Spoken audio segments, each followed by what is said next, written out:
And welcome to this video.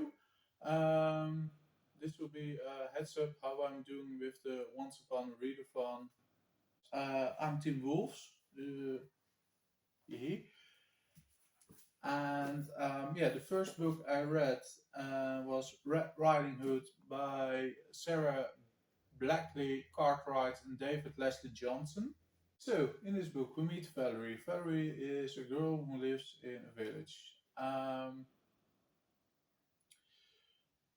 We also meet Henry, who's the son of the blacksmith, and he's in love with her, and he's proclaimed to be one of the richest in that village. We also meet Peter. Peter is a boy who was exiled from that village 10 years ago, but now he's back. And every full moon, the whole village has to make a sacrifice so the werewolf won't eat any of the girls. Um, yeah, so we see them when they sacrifice a goat, and then Valerie is very young, and now 10 years later she's older, and instead of a regular moon, we have a blood moon, and yeah, everything goes wrong from there. It's a very, very fast read. Um, I do recommend it. I enjoyed it very much. The problem I have with it is that at the end, and the story is, in my opinion, perfectly finished, we got we go to this page, and there it says go to this website to find out how the story really ends. And the website or web page doesn't exist anymore, so that's a letdown. Um, yeah, I do have some criticisms within this story. This will be minor spoilers, so be warned. Um, the sister of Valerie dies, and they have a funeral. And at the same night as the funeral is held, there's a festival because, yay, we think we have defeated the werewolf. But yeah, at the festival, Fairy still has fun, even though she just buried her sister. So at the festival, she's looking for, oh, that boy is into me. He's also into me. How can I make him jealous of who I'm dancing with? Because maybe he'll find me attractive. So yeah, I don't think that's some real things or real emotions you would have when the sister you very much love just died. Um, yeah, that's it for some part. There's also a mystery in this book because who is the werewolf, which isn't resolved. You can get some hints, but the main character very for sure doesn't know the true answer. And yeah, like I said, it's an open ending, so we don't really know what happened after this book. I think, or there's also a movie with the same name based upon this book, so maybe it's in there, but I don't know. Anyway, really enjoyed it, and yeah, highly, highly recommend it if you want a fast read.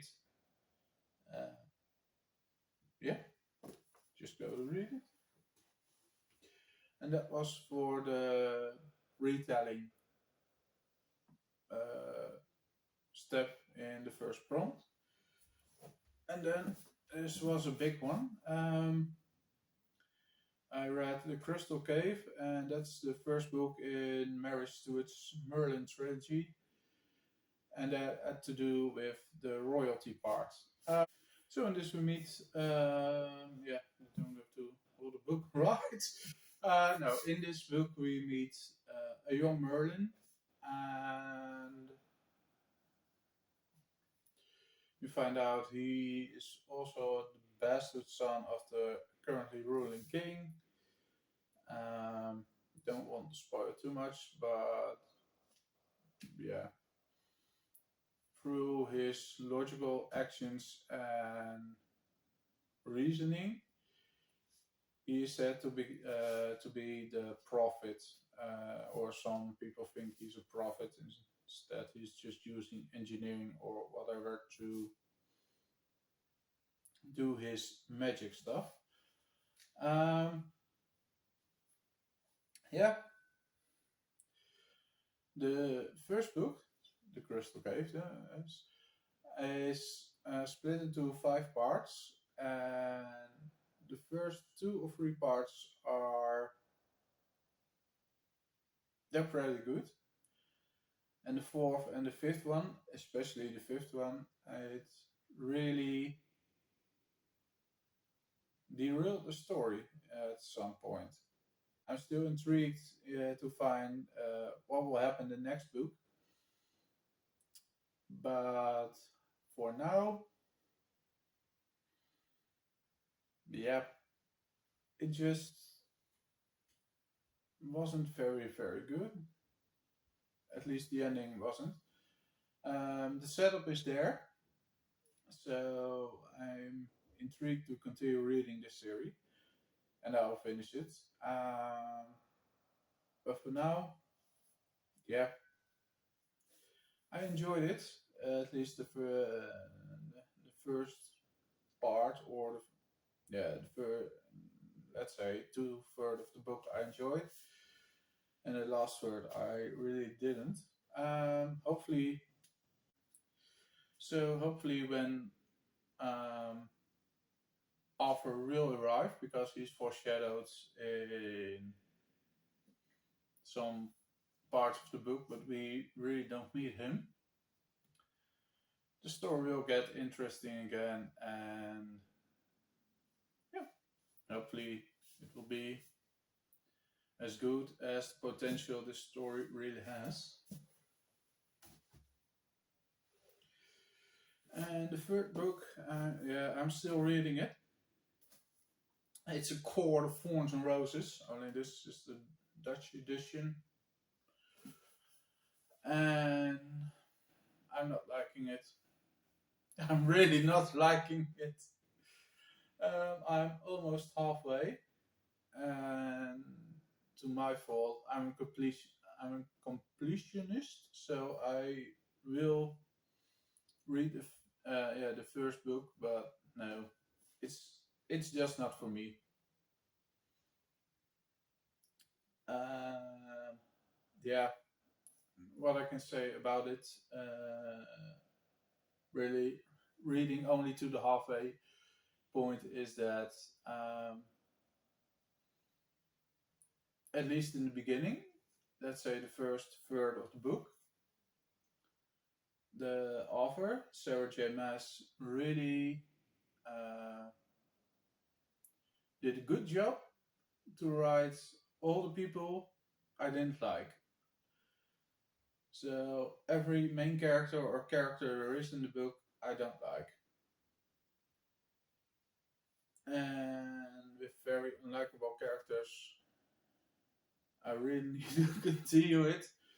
But now, yeah, everyone is angry or sad or whatever, but I can get it, and it's explained for some characters why they are as they are, but that still doesn't make you, or doesn't make all the characters need to be dislikable. And at least in my opinion, every character so far is dislikable. I didn't like the third part in the Merlin trilogy, or in the Crystal Cave, but the characters were at least enjoyable or more likable than any character in this book. Um, so yeah, mm, I will continue it. I'll probably finish this one tomorrow, and I'm very happy if I can finish this first prompt and then can continue with the Kingdom of Copper, because that will be my next read, and that will, in one book, complete the whole second prompt in this Once Upon a Readathon. Um, yeah, hopefully I'll enjoy that book better. I highly think it will be, because I liked City of Brass. So hopefully you'll get better. And anyway, yeah, I'll struggle through this one first, and when it's finished, I will give you a heads up in the next video. Hopefully you had a great reading week. Um, Please let me know what you've read this week, and yeah, thanks for watching. Bye.